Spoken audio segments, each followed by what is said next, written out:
आज के दिन ही पंडित जवाहरलाल नेहरू ने महाराष्ट्र राज्य की घोषणा की थी। इस महाराष्ट्र राज्य के लिए 5 साल तक संघर्ष करना पड़ा यहाँ के लोगों को। 107 लोगों का बलिदान हुआ है इस महाराष्ट्र राज्य के लिए। हमारे पूर्वजों ने बलिदान किया है, उनका स्मारक जाकर देखिए, हुतात्मा स्मारक जिसे हम कहते हैं। लेकिन आज भी वो संघर्ष खत्म नहीं हुआ है। आज जो दिल्ली में लोग बैठे हैं, जो लॉबी बैठी है, व्यापारी लॉबी, वो आज भी महाराष्ट्र और मुंबई को कमजोर करना चाहते हैं। और हम आप भी उसी मूड में है लड़ने के, महाराष्ट्र बचाने के लिए। चाहे शरद पवार साहब हो, चाहे उद्धव ठाकरे साहब हो।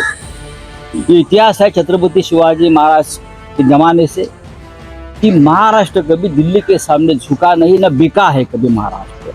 कुछ लोग चाहते हैं कि महाराष्ट्र बिकाऊ बने, झुकाऊ बने, लेकिन जब तक यहाँ शिवसेना है और शरद पवार जैसे नेता है, उद्धव ठाकरे साहब जैसे नेता है, तब तक ये महाराष्ट्र ना झुकेगा दिल्ली के सामने, ना कभी बिकेगा। प्रभु श्री राम जी की प्राण प्रतिष्ठा हो रही थी वहाँ, तब राष्ट्रपति जी को नहीं बुलाया था। तब राष्ट्रपति जी को, हमारे महामहिम राष्ट्रपति जी, महिला राष्ट्रपति द्रौपदी जी को बहुत दूर रखा था, उनको इनवाइट तक नहीं किया था। हाँ, उस वक्त उनको बुलाने की सबसे ज़्यादा ज़रूरत थी, उनका सम्मान करने की ज़रूरत थी। लेकिन अब चुनाव है, तो चुनाव में एक माहौल बनाने के लिए राष्ट्रपति जी को भारतीय जनता पार्टी की तरफ से वहाँ भेजा गया है, एक माहौल बनाने। उसमें कोई बड़ी बात नहीं है। ऐसे घटना होती रहेगी देश में जब तक चुनाव खत्म नहीं होता है। राष्ट्रपति जी को इस मंदिर में भेजेंगे, उस मंदिर में भेजेंगे, प्रधानमंत्री भी जाते रहेंगे, हाँ, भस्म चंदन लगाएंगे तो फोटो भी आ जाएगा। योगी जी उत्तर प्रदेश लूज कर रहे हैं, हार रहे हैं। आप देख लीजिए, रत्नागिरी में आइए, कल कोल्हापुर सांगली में है, हम भी है कल, तो हमारा भी सामना हो जाएगा। स्वागत है। लेकिन आप महाराष्ट्र में आइए, आप कहाँ भी जाइए, अब लोग आपको स्वीकार करने के लिए तैयार नहीं है। 10 साल में आपको बहुत झेला है, अब नहीं झेलना चाहते। मोदी जी ने भगाया उसको, मोदी शाह जी ने उनको भगाया। मोदी जी का बहुत चहेता उम्मीदवार था वो, बहुत। आपने देखा होगा जब कर्नाटक में प्रचार में गए तो उनकी पीठ कैसे थपथपा रहे थे मोदी जी। वाह बेटे वाह, 2000 बलात्कार के, वाह बेटे वाह।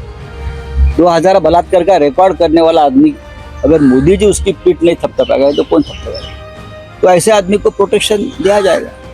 अगर कोई झूठे मूठे केस में विरोधी कार्यकर्ता को पकड़ लेंगे, लेकिन उनके परिवार का एक सदस्य, रेवन्ना, चिरंजीव ना उसका नाम, प्रज्वल, वो चिरंजीव है, छोटा बच्चा उनका प्रज्वल रेवण।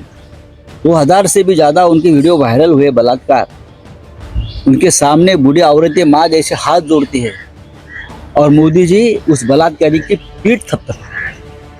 वाह बेटे वाह, कितना बढ़िया काम किया है देश के लिए, हाँ, तू ही हमारा आदर्श है। ये बीजेपी का चरित्र है, कैरेक्टर है। भाग गया, उसको भगाया, मालूम नहीं था मोदी जी को उसका इतिहास क्या है। ऐसे लोगों का हमारे इतिहास खंगाल रहे हैं ना, हमारे बैंक अकाउंट्स, हमारे क्रिमिनल रिकॉर्ड्स, उनका पता नहीं चला। 2000 बलात्कार करने वाले एक व्यक्ति आपके साथ बैठता है, हाँ, ये आपका बीजेपी का कैरेक्टर है।